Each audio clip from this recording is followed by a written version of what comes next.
Assalamu alaikum. I am Faisal Kaleem.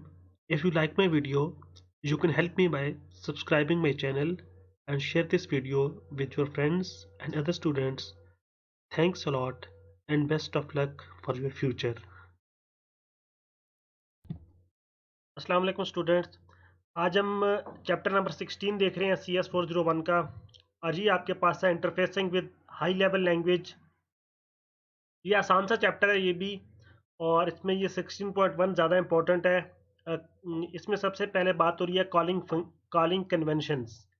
ठीक है, तो ये इसमें क्या बात है कि to interface an assembly routine with the high level language program means to be able to call functions back and forth. ठीक है, कि जब आप एक असेंबली रूटीन को एक हाई लेवल लैंग्वेज के साथ उसका आपस में इंटरफेस होता है, आपस में उनकी कम्युनिकेशन होती है, असेंबली रूटीन को आप हाई लेवल लैंग्वेज के साथ रिलेट करते हैं, तो आप फंक्शंस को कॉल करते हैं। ठीक है, तो आपके पास ये जो आप डिफिनेशन है कि behaviour of the behaviour of calling functions is called the calling convention of the language. ठीक है, अब आपको कॉलिंग कन्वेंशन की डेफिनेशन है वो पता लग जानी चाहिए कि कॉलिंग कन्वेंशन कैसे कहते हैं। कि जो call behaviour of calling function is called calling convention. ठीक है, कि फंक्शंस को आप जिस तरह कॉल करते हैं, जिस तरीके से आप कॉल करते हैं, मैं रिपीट कर रहा हूँ, फंक्शंस को आप जिस तरह से या जिस बिहेवियर में और जिस तरीके से आप कॉल करते हैं, इसको आप लैंग्वेज का कॉलिंग कन्वेंशन कहते हैं। आपके पास दो इंपॉर्टेंट कॉलिंग कन्वेंशन हैं, सी कॉलिंग कन्वेंशन है और पास्कल कॉलिंग कन्वेंशन है। ठीक है, टू कॉलिंग कन्वेंशन, एक सी है और एक आपके पास पास्कल है।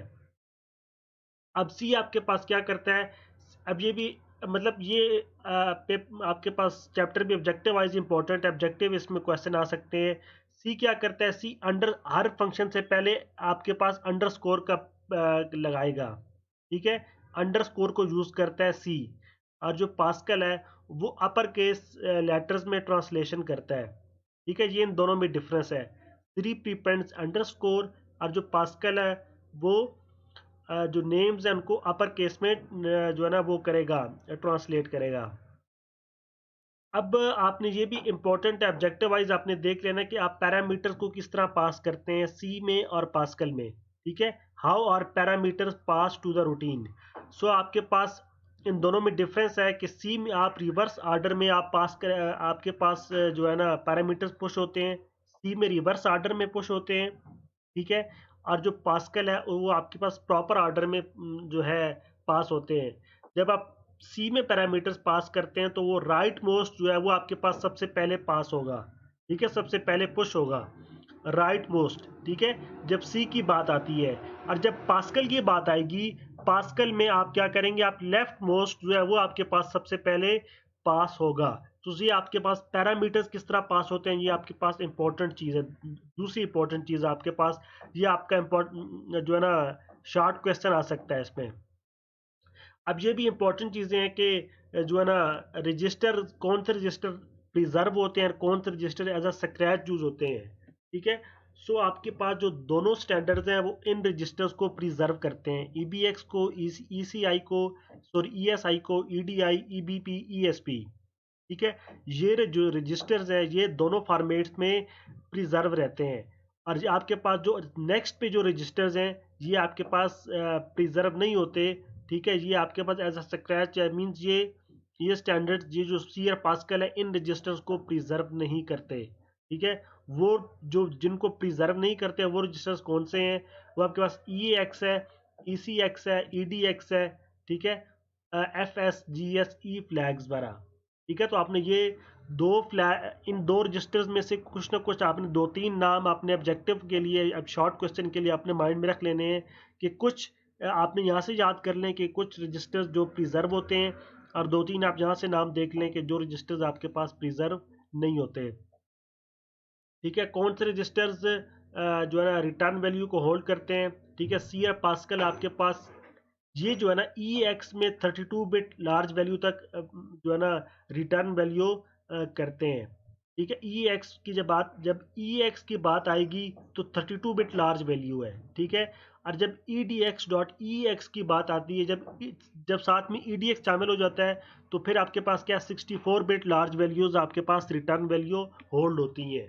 ठीक है, तो ये आपके इन दोनों में डिफरेंस है। ठीक है, सिर्फ ex होगा तो हमारे पास 32 बिट वैल्यू आपके पास होल्ड होगी, और जब ex के साथ edx आ जाएगा तो हमारे पास 64 बिट वैल्यू आपके पास स्टोर है। अब आपके पास यहाँ पे क्या है, caller who is responsible for removing the parameters. ठीक हो गया। सो आपके पास क्या है कि कॉलर सी में कॉलर पैरामीटर्स को रिमूव करता है, और जो सी में पैरामीटर्स को कॉलर रिमूव करता है, और पास्कल में काली रिमूव करता है। ठीक है, ये आपने थोड़ा इसमें अब मैं इसका आपको कोशिश करता हूँ कि इसका आपको मैं थोड़ा डिफरेंस बताऊं। कॉलर, ठीक है, अब आपके पास क्या है, what is,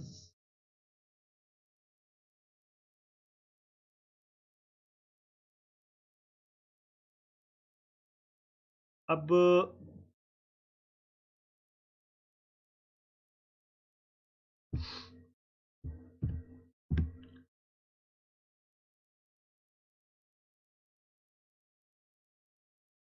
what is collar,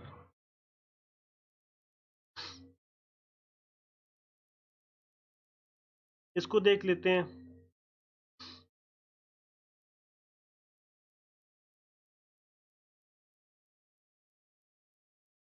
अच्छा, ये देखें, इफ रूटीन ए,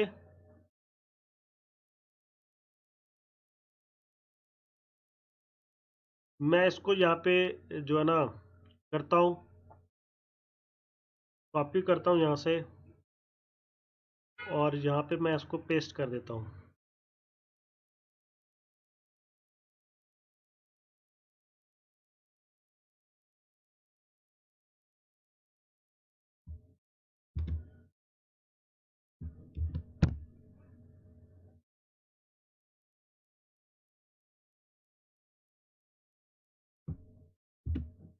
ठीक है, इफ रूटीन ए, ये देखिए अब मैंने यहाँ पे लिखा है आपके सामने कि अगर आपके पास रूटीन ए कॉल होती है रूटीन बी में, if routine A calls routine B, then routine A is the caller and routine B is the callee. ठीक है, तो मेरा वहाँ पे इंटरनेट पे सर्च करने का मकसद यही था कि आपको इनमें डिफरेंस पता चल जाए। तो ठीक है, कि जो अब रूटीन ए ने कॉल किया बी को, तो ए कॉलर है, और जो आपके पास फंक्शन कॉल हुआ है वो आपके पास काली है। ठीक है, जिसने कॉल किया है वो कॉलर है, ये ऑब्वियस सी बात है, और जो फंक्शन कॉल हुआ है या जो रूटीन कॉल हुई है वो आपके पास काली है। ठीक है, ये आपका यहाँ से कॉलर और काली में आपने डिफरेंस देख लेना है। तो यहाँ पे ये हम बात कर रहे थे कि सी में आपके पास पैरामीटर्स को कॉलर रिमूव करता है। ठीक है, कॉलर रिमूव पैरामीटर, और पास्कल में क्या है, काली रिमूव्स द पैरामीटर्स। तो ये आपके पास इसका फर्स्ट जो है ना 16.1 ही ज़्यादा इंपॉर्टेंट था। बाकी आप इसमें देख लें, कॉलिंग फ्रॉम असेंबली, ये आपका इस तरह पेपर में नहीं आता। आगे चलते हैं। ठीक है, caller clear the stack, caller ने एक स्टैक को क्लियर किया है। ठीक है, और ये जीसीसी कंपाइलर की बातें हो रही हैं यहाँ पे, तो ये इस तरह एग्जाम्पल पेपर में नहीं आती। ठीक है, अब आगे छोटी सी बात ये है कि ये आपके पास ये कमांड है आपके पास, जब फाइल है स्वैप डॉट ओ बी जी फाइल, स्वैप डॉट, तो लिंक विद, ये आपके पास 32 बिट विंडो के साथ लिंक है। और फिर आपका इंपॉर्टेंट जो ऑब्जेक्टिव वाइज आपके पास इंपॉर्टेंट सिंबल को आप डिक्लेयर कैसे करते हैं, एक्सटर्नल डायरेक्टिव से। ठीक है, इंपॉर्टेंट सिंबल को आप एक्सटर्नल डायरेक्टिव के साथ जो है ना डिक्लेयर करते हैं इंपोर्टेड सिंबल को। ठीक है, और जब एक्सपोर्टेड सिंबल को आप डिक्लेयर करते हैं वो किससे आप करते हैं, ग्लोबल डायरेक्टिव से। ठीक है, सो ये ऑब्जेक्टिव वाइज आपके पास क्वेश्चन आ सकता है पेपर में।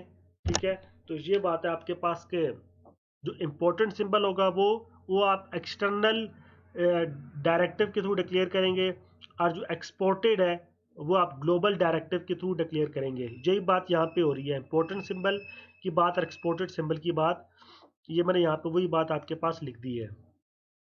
ठीक है, स्वैप फाइल आपके पास सी लिंकर के साथ लिंक हो रही है, और वरना आपके पास एरर आ जाएगा। ये आपके पास यहाँ पे चैप्टर था, सो आपके पास यहाँ पे इंपॉर्टेंट 16.1 ही है, वहाँ से ज़्यादा आपके पास 2-3 आपके पास सब्जेक्टिव आ सकते हैं। तो आपने 16.1 का जो पहला आपके पास टॉपिक है आपने उसको अच्छी तरह करना है।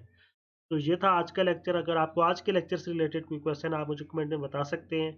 इंशाल्लाह नेक्स्ट हमारा लास्ट लेक्चर होगा, वो हमारा चैप्टर नंबर 17 होगा, उस पर आपसे मुलाकात होती है। तब तक के लिए अल्लाह हाफिज़।